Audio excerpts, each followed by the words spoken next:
Hello student, good morning. आज हम कक्षा 8 में 34 पर सुनीता विलियम्स का पाठ बाकी है, वो आगे पढ़ने जा रहे हैं। तो गौर कीजिए, हम आए थे यहाँ तक। उसकी हाई स्कूल की शिक्षा मैसाचुसेट्स से हुई। यूनाइटेड स्टेट्स नेवल अकादमी मैरीलैंड से भौतिक विज्ञान में स्नातक किया। Engineering management Florida institute of technology 1995 में, बाद में अनुस्नातक किया। इसके पहले 1987 में नेवल अकादमी से व्यावसायिक अनुभव के लिए जुड़ी, जहां साहस और श्रम की प्रवृत्तियों का महत्व था।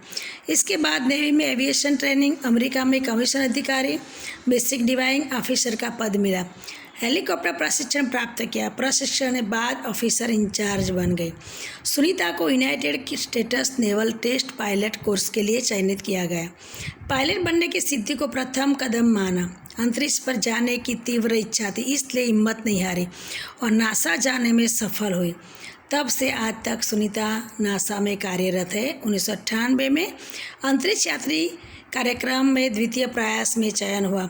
दुनिया में हजारों वैज्ञानिक और पायलट है, पर अंतरिक्ष यात्री केवल 100 है।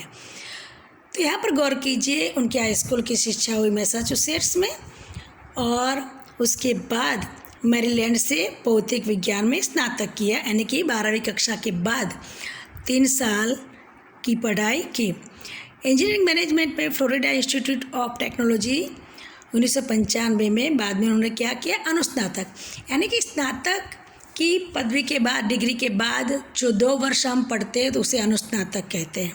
सबको ये जानना जरूरी है। उसके बाद उन्होंने अमेरिका में कमीशन अधिकारी की डिवाइस ऑफिसर का पद मिल गया। उसके बाद हेलीकॉप्टर प्रशिक्षण प्राप्त किया, यानी कि हेलीकॉप्टर सीखने की तालीम, ट्रेनिंग ली, वो भी सीख लिया और पायलट बन गई। पायलट बनने के बाद उसे लग गया कि मेरा पहला कदम अंतरिक्ष की ओर बढ़ चुका है। अब सुनीता विलियम्स को बहुत ही तीव्र इच्छा थी अंतरिक्ष पर जाने की, इसलिए हिम्मत नहीं हारी और नासा में वो सफल हुई। तब से आज तक सुनीता विलियम्स नासा में कार्यरत है। जब 1998 में अंतरिक्ष यात्री कार्यक्रम में द्वितीय प्रयास में चयन हुआ, पहले प्रयास में उसकी पसंदगी नहीं हुई, लेकिन द्वितीय प्रयास में दूसरी बार जब उन्होंने प्रयास किया तब वो पसंद हुई। हम देखते हैं कि वैज्ञानिक, डॉक्टर्स और पायलट हजारों होते हैं, लेकिन अंतरिक्ष यात्री तो बिल्कुल ही थोड़े होते हैं, यानी कि 100 होते हैं उसके अंदाज से।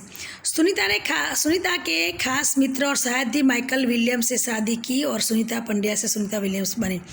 माइकल विलियम्स ने सुनीता की सिद्धि में साथ दिया। गौर कीजिए, सुनीता पंड्या सुनीता विलियम्स कैसे बनी? तो जब उनका सहपाठी, साथ पढ़ने वाले मित्र को क्या कहते हैं, सहपाठी, तो उनके सहपाठी मित्र थे माइकल विलियम्स। उनके साथ सुनीता ने शादी कर ली। तो हम देखते हैं कि जब लड़की शादी करती है तब उनकी सरनेम बदल जाती है, उनके हस्बैंड की सरनेम लग जाती है।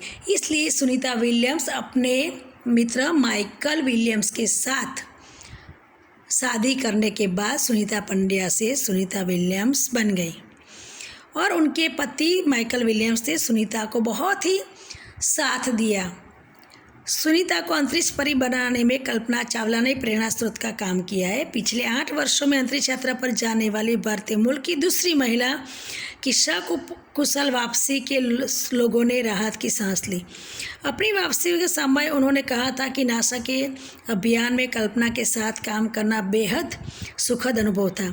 हम दोनों की रुचि काफ़ी अलग थी, लेकिन भारतीय होना हमें एक सूत्र में पिरोता था। दोनों की भारतीय संगीत से बेहद लगाव था। कल्पना से मुझे काफ़ी कुछ सीखने को मिला। सुनीता विलियम्स कहती है कि जब हम नासा में साथ थे तो नासा के अभियान में कल्पना चावला के साथ काम करने का बहुत ही अच्छा अनुभव रहा सुनीता के लिए।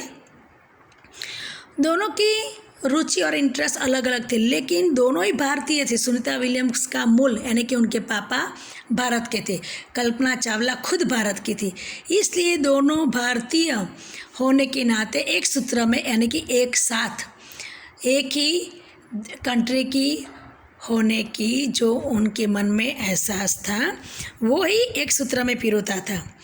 दोनों को ही, सुनीता को और कल्पना चावला को, भारतीय संगीत से बहुत ही लगाव था, यानी कि बहुत ही पसंद था। कल्पना से कुछ सीखने का मिला, ऐसा सुनीता को हुआ था और कल्पना चावला उनकी खास थी। अब गौर कीजिए, हम आगे बढ़ते हैं। तो यहाँ पर सन 1998 में सुनीता की नासा के लिए चयनित किया गया। तो कब उनकी पसंदगी हुई नासा के लिए? 1998 में, हमें अंडरलाइन करनी है। अगस्त 1998 में उन्होंने नासा में प्रशिक्षण प्रारंभ कर दिया। कड़े प्रशिक्षण के बाद सुनीता खुद अंतरिक्ष यात्रा के लिए तैयार हो गई। सुनीता बताती है कि अंतरिक्ष स्पेस स्टेशन में जिंदगी आसान नहीं है। खाने के लेकर नहाने तक यहाँ सब कुछ कठिन है।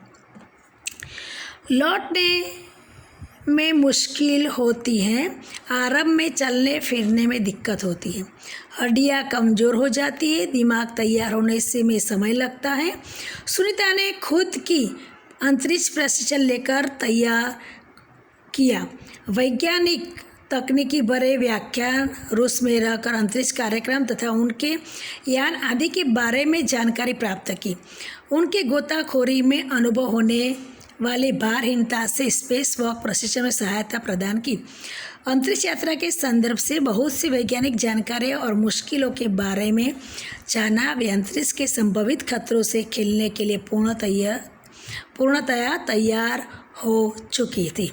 सुनीता पूरी तैयारी के लिए 9 दिन पानी के अंदर भी रही। प्रशिक्षण खत्म होने में करीब 8 साल लगे। गौर कीजिए, 1998 में सुनीता को नासा के लिए पसंद किया गया और जब उन्होंने अंतरिक्ष यात्री बनने के लिए जो प्रशिक्षण यानी कि तालीम ली, तो वही ट्रेनिंग में बहुत कुछ सीखना था। तो यहाँ पर सुनीता कहती है, पहले तो अंतरिक्ष स्पेस स्टेशन में ज़िंदगी आसान नहीं होती। जब अंतरिक्ष में यात्रा करते हैं तो वहाँ पर रुकना पड़ता है, तो वह उसे रुकने की जगह को कहते हैं अंतरिक्ष स्पेस स्टेशन। तो वहाँ रहने के लिए सुनीता कहती है, खाने से लेकर नहाने तक सभी काम कुछ कठिन है, क्योंकि वहाँ पर वातावरण नहीं है, इसलिए लौटने में मुश्किल होती है। आरंभ में चलने फिरने में भी दिक्कत होती है। सुनीता ने खुद को अंतरिक्ष प्रशिक्षण लेकर अपने को तैयार कर दिया। उनकी गोताखोरी यानी कि पानी में डुबकियाँ लगाना, उसे कहते हैं गोताखोरी। जो गोताखोर होते हैं पानी में डुबकियाँ लगाकर मोती की खोज करते, उसे कहते हैं गोताखोर। तो ऐसी भी ट्रेनिंग सुनीता ने ली थी। वो उनके स्पेस वॉक में, जब हम अंतरिक्ष में पहुंच जाते हैं तब चलना बहुत ही मुश्किल हो जाता है, लेकिन उनकी गोताखोरी का जो ट्रेनिंग थी गोताखोरी की, वह बहुत ही उन्हें काम लगी वहाँ पर स्पेस वॉक में। बहुत सी जानकारियाँ और मुश्किलों के बारे में जाना। अंतरिक्ष में संभावित खतरों से खेलने के लिए बहुत ही कड़ी से कड़ी मेहनत करके वो तैयार हो गई। ऐसी प्रशिक्षण यानी कि तालीम, ट्रेनिंग लेने में कितने साल हुए? करीब 8 साल लगे। सुनीता को अंतरिक्ष में जाने की ट्रेनिंग के लिए 8 साल लगे थे, अंडरलाइन करनी है हमें।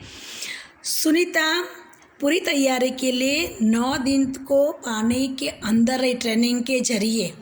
तो गौर कीजिए, अंतरिक्ष यात्रा करने से पहले सुनीता ने कौन कौन सी तैयारी की, कैसी ट्रेनिंग ली, ये प्रश्न पूछा जाता है। डिस्कवरी अभियान फ्लोरिडा से कैनेडी स्पेस सेंटर से फ्लाइट इंजीनियर के तौर पर डिस्कवरी मिशन में शामिल होने के बाद 10 दिसंबर 2006 अटलांटिस अंतरिक्ष यान से सुनीता स्पेस स्टेशन पहुंची। कब उन्होंने अंतरिक्ष यात्रा शुरू की? गौर कीजिए, अंडरलाइन करनी है। 10 दिसंबर 2006 अटलांटिस अंतरिक्ष यान से सुनीता स्पेस स्टेशन पहुंची। 17 दिसंबर की अंतरिक्ष में चहलकदमी थी। गौर कीजिए, पृथ्वी से 360 किलोमीटर की दूरी पर कक्षा में स्थित अंतर्राष्ट्रीय अंतरिक्ष स्टेशन की गति प्रति घंटे 27,744 किलोमीटर थी। यह अड्डा प्रतिदिन पृथ्वी के 15.7 चक्कर काटता था। अंडरलाइन करनी है हमें, कितने चक्कर काटता था प्रतिदिन? 15.7 चक्कर। अर्थात सुनीता ने पृथ्वी के 2967 चक्कर अपने अंतरिक्ष प्रवास में लगाए। इस अभियान में सुनीता ने 29 घंटे 17 मिनट तक स्पेस वॉक करके अंतरिक्ष में रिकॉर्ड बनाया। वो सबसे ज़्यादा स्पेस वॉक किया, कितना? 29 घंटे 17 मिनट।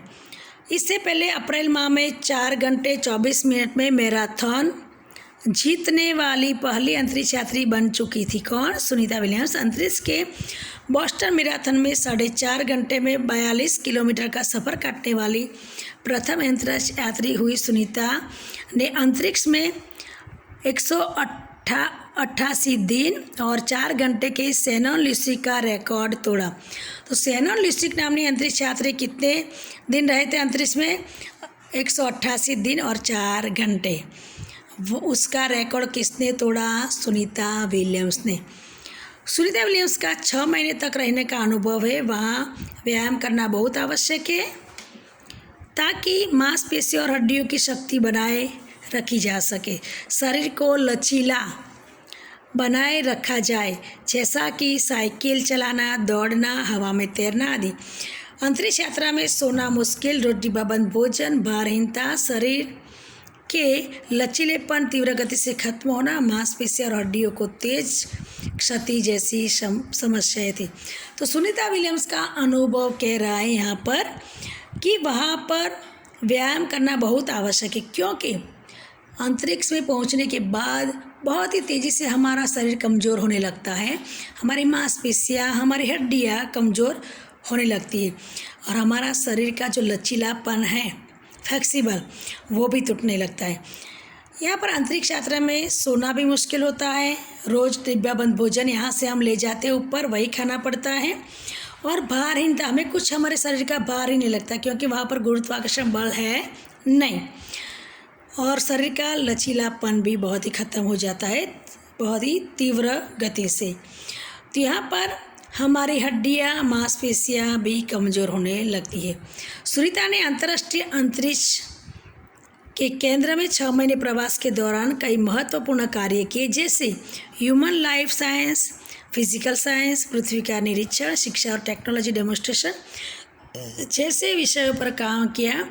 तो सुनीता ने वहाँ जाकर कौन कौन से विषय में रिसर्च किया? तो गौर कीजिए, पहले human life science, physical science, पृथ्वी का निरीक्षण, शिक्षा और टेक्नोलॉजी डेमोन्स्ट्रेशन जैसे विषयों पर उन्होंने काम किया, वहाँ पर जाके रिसर्च किया। इसके अलावा सुनीता ने इस दौरान जमा किए गए ब्लड सैंपल, उसी वातावरण में उन्होंने ब्लड सैंपल लिए थे। न्यूट्रिशन से संबंधित अनुसंधान कर रहे वैज्ञानिक को तक पहुँचाए। वह ब्लड सैंपल किसके लिए लिए? तो जो लोग न्यूट्रिशन से संबंधित अनुसंधान की खोज कर रहे थे, रिसर्च कर रहे थे, उनके लिए, ऐसे वैज्ञानिकों के लिए उन्होंने ब्लड सैंपल लिए। अब गौर कीजिए, सुनीता ने कहा, यहाँ पर सबसे बड़ी बात मुझे वह लगती है कि हमारी पृथ्वी कितनी शानदार है, दुनिया को अलग नज़रिए से देखने का मौका और यह अंतर्दृष्टि मिलती है कि अपने ग्रह को कैसे आने वाली पीढ़ियों के लिए बचाए। अंतरिक्ष मिलजुल कर काम करने की बढ़िया जगह है और यहाँ आकर ऐसा लगता है कि हम पृथ्वी पर क्यों विवादों में उलझे रहते हैं।